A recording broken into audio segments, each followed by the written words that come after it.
push the button. News Talk 1430 WXNT, and you're on the edge of the web with Aaron Sparks. Whether you're dangling your corporate feet into the edge of the big internet marketing pool, or you're looking for getting that next edge on internet marketing, we're here for you, and we're actually providing a lot of information. All this information can be found on sitestrategics.com, edgeofthewebradio.com. You can also find us on Twitter. You can also find us on a heck of a lot of different places. We're getting this information out on YouTube. We're podcasting this on a regular basis. So check us out because this is great information. Yes. I got a question. Why do we do all this? Why do we hit on all these different places? Because we're bored. That's why. No. Because, we're basically following the same practices of what we're preaching here, is that there's a lot of different angles to take whenever you're trying to get in front of potential prospects, potential users. And what we're doing with this program is to send out education. So somebody who is not up at 8 in the morning for the most part can find us, can listen to us throughout the entire week. Download it. The entire podcast is free from iTunes as well. Just search my name, Aaron Sparks, or Edge of the Web, or Site Strategics for that matter. But we're getting the information out. So in packaging it so you can tack into it wherever you are. Yeah, everybody's plugged into some type of community, and you just got to have your brand there. That's right. Speaking of, we are talking about one cylinder of your internet engine today, and we've talked about it, we've hinted about it, we had a little bit of dialogue about it in the previous episodes, but we really want to talk about conversion. Okay, conversion is very, very important, and we can't talk about it enough. There's a whole discipline, a whole school of thought just around that. Conversion is basically getting your users to do what you want them to do, right? On the website, on their social media accounts. It's the goal that you have for these, right? Right. So we're talking about two particular conversion points. One is the Facebook page. Every company needs to have a brand now. And on top of that, the landing page that you may be having organic traffic come to a particular page, or paid traffic come to that page, okay, from search engine marketing engines like AdWords or Microsoft or Yahoo paid campaigns, okay? Let's talk about a conversion-oriented fan page, Facebook page for a minute. You need to have a fan page before you can claim your brand on Facebook. The single conversion goal of a fan page is to get people to like you. Why? Tell me that, John.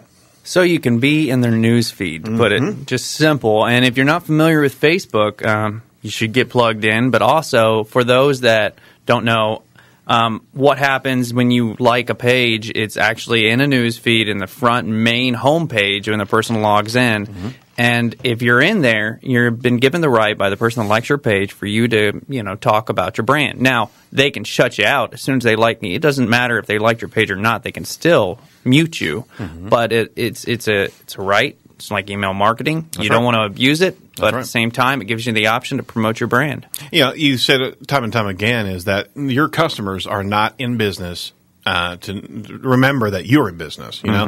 It's your job to, again, not abuse, but make sure that they know about what you're talking about, that this is your particular interest is important to you, and you're bringing them relevant information. Right. Because they're looking for somebody to filter that information for them. So if you get a like, you're on their radar, you're on their desktop, you're in their social sphere, and Facebook is that comfort zone that a lot of people have. So design a landing page to convince the people that following you is a good idea. Make it very clear how to do it, okay? And another goal here is to push non-fans to this landing page when they first arrive, all right? So we're talking about design. Now, by now, most of you have seen the Facebook timeline masthead graphics. Facebook took a real big leap into giving us a lot more design control than we had previously had with a Facebook page. Okay, we used to be having to shove a monster graphic in to really get that persuasive graphic design. For example, if you've seen Red Bull at one point in time, I don't know if they have it right now, but they did have a great graphic that was a Red Bull can. It looked like a Red Bull can, but it was broken up almost like pointillism or something like that with little like references. The word like was all over the can, and then it all floated up straight towards the like button on the page. So you know exactly what Facebook wanted you to do. They were pointing straight at that, saying, hey, like us now, right? Yeah, and it's important to get that precise because it's like we decide in what? Seconds. Exactly. And so I know it might sound so obvious to people if they stare at it for a while, but you got to have that because it's an ADD world out there. That's right. And it's not rude to point to what you're wanting to do in the realm of conversions. Be brutal with your intent and show and tell people what you want them to do on every page. There are some applications that you can put inside of your Facebook page that actually hide some really juicy tidbits, coupons, and what have you, from a fan who hasn't liked your page yet, and then promote that. Say, and we have those tools here at sitestrategics.com to be able to influence those users that are coming across that, hey, there's some great carrots over here on the other side of the wall, like us, right? That's right. So another thing to do for your conversion is it's a sidecar to the conversion goal is to actually have fresh content going through your Facebook page. Now, if somebody comes to the website, to your Facebook fan page, and it hasn't been updated since 3 months ago, well, one, they're going to see that date before anything else. We are trained to look at the last update of a particular fan page, and that's going to work against you in the conversion aspect. Connect your blog to Facebook. You can actually connect, if you're doing your regular blog content like we've been talking about on Edge of the Web Radio, you're going to have fresh content weekly, so you can actually connect it directly into your blog, into your Facebook feed, and it has a constant stream of social content. So you don't have to keep on posting into Facebook. You can let your blog do that. You can let your Twitter account connect into Facebook. There's an app out there called Network Blogs Facebook app, and you can check it out. We're going to put it on Edge of the Web as well, so you can actually interact that and tie in your feed to go straight into Facebook. Okay? Now, let's change gears and talk about the landing page conversion. Okay? Rating your landing page. It gives you a to-do list, and we're talking about any organic traffic coming to a page on your website that you've crafted to be able to help convert into a lead. All right, or if you're paying for ad space on different search engine marketing platforms, bringing that particular page and that traffic to that page. A lot of times you don't use your home page as that landing page. You're looking at bringing that traffic to a specific goal. You may actually be looking at all the different segments or the different ad groups on your campaign and bring them to separate landing pages based on what the genre of that particular ad group is all about. Okay? That's right. And if you don't know how to find landing pages, we've talked previously on our previous shows about Google Analytics. You can get in there and look at top landing pages of your site. So if you got 50 pages, you can find out what are the top 10 that are being looked at, and you can actually see, are those top 10, are they leaving as soon as they go to that top 10? That's right. And that's how you can start working on what you're talking about. That's right. You need I'll give you some tips on landing pages. Okay, you need relevant and original content. I ask 3 questions of you. Is the purpose of your site clear? Remember the 6 foot back discussion that we had. You can stand. Print that page out, put it on the wall, and walk 6 foot back. And if the purpose is not clear of what you're wanting them to do, it's not strong enough. Is your site actually useful to visitors? Okay, that may be a foregone conclusion, but you need to make sure that it's apparent to the users that this is beneficial. Okay, what does your site offer that other sites don't? That's what's called a USP, a unique selling proposition. Because users are gauging your site compared to another site, or your product compared to another product, you need to make sure that it's very clear why yours is different. You need transparency. Okay, here's a few questions regarding transparency. Is your business and contact information easy to find? Okay, so a lot of times that may actually go out of thought whenever you're doing all this, but you need to have those phone numbers above the fold, right? And that's the first screen of a website view. Are you upfront about any information that you're collecting from visitors? Are you also telling them, that you've got privacy terms in place, that you're not going to be using any type of submission for any type of email marketing unless they're opting in for it, right?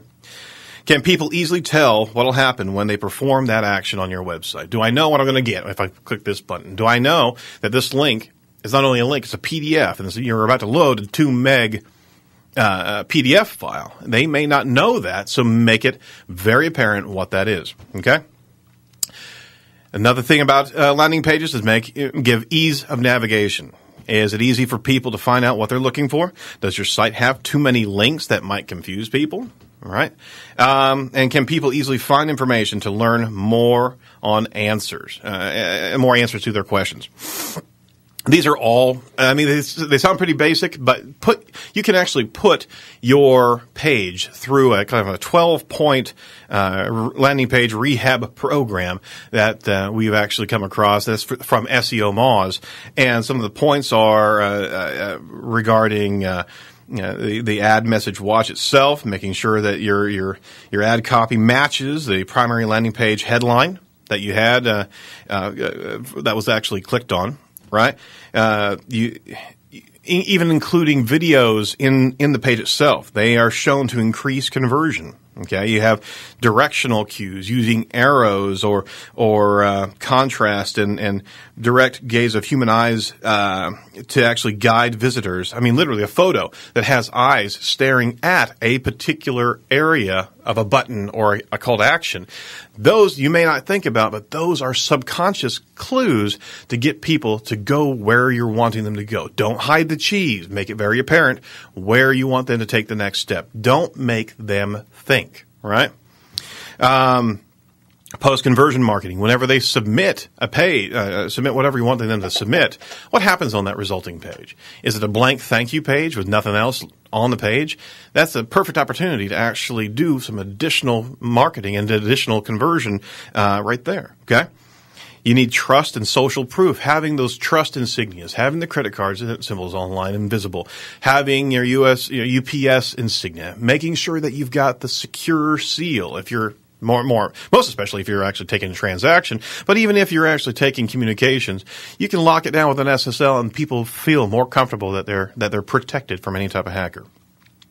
There's a lot of testing that you can do. There's some really cool tools out there to be able to grade your landing page. And it's worthwhile taking a 5-minute test to be able to go through and just check off, does this do this? Does this not?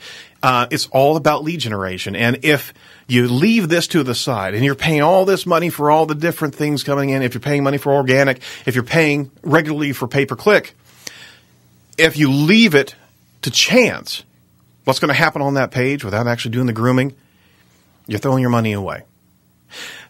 On that note, we're going to be right back to talk a little bit more about what we're doing with our new program from Site Strategics on Edge of the Web. You're going to be really excited. It's a showcase that you won't believe that we're doing. This is 1430 News Talk WXNT. You're listening to Edge of the Web.